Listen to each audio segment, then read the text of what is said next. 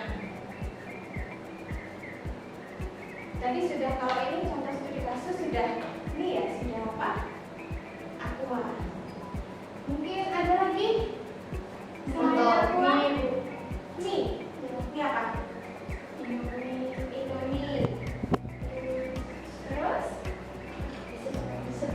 mie sedap. Kalau kalian disuruh milih antara Indomie sama mie sedap apa nih? Mie sedap. Kenapa? Lebih enak. Dari rasa. Iya. Harganya? Harganya sama. Harga sama. Kalau untuk varian rasa? Mie sedap. Mie sedap soto. Jadi Indomie suka mie sedap ya? Iya. Kalau mie gorengnya, karena kalau apa itu saya dari pengalaman pribadi ya, atau saya lihat di sekitar saya itu kalau mie goreng itu cenderung orang memilih Indomie, betul apa enggak? Kalau kalian lebih milih mana? Sedap Sedap goreng.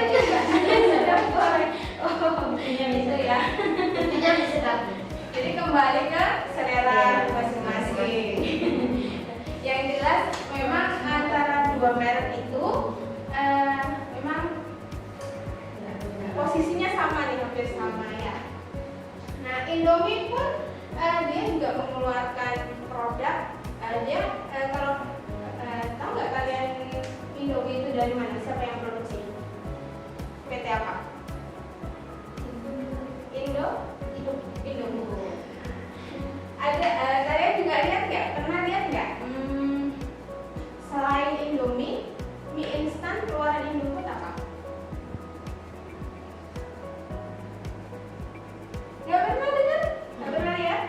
Nah, pernah tahu Super Mie? Tahu. Sari Mie? Nah, itu kan beda-beda ya, beda-beda apa itu, beda merek tapi jenisnya sama, tapi dikeluarkan sama perusahaan yang sama. Kok bisa begitu? Nah, itu adalah salah satu strategi pemasarannya si Indofood. Nah, di antara tiga merek ini itu ada beda-beda levelnya. Mungkin yang seri premiumnya misalkan ya, mungkin yang untuk atas premiumnya itu bisa Indomie. Kemudian yang kedua Super Mie. Yang ketiga Sari Mie. Tapi untuk yang pengeluaran pertama kali Indofood mengeluarkan produk mie itu ya merek Sari Mie. Oke, kalian sudah nggak tahu ya, itu zaman Yang belum tahu. kayak gitu.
Kat, ulangi lagi kesimpulan tadi ada yang masuk. Ada yang masuk. Oke. Dari penjelasan tadi ya, penjelasan saya tadi di atas tentang STP, nah bisa disimpulkan seperti ini nih. Jadi STP ini bisa membantu perusahaan mengenal pasar dengan lebih baik lagi. Kemudian memungkinkan pasar yang lebih tepat sasaran. Kemudian STP adalah dasar strategi pemasaran modern. Karena dengan STP ini kita bisa memasarkan produk kita itu sesuai dengan konsumen yang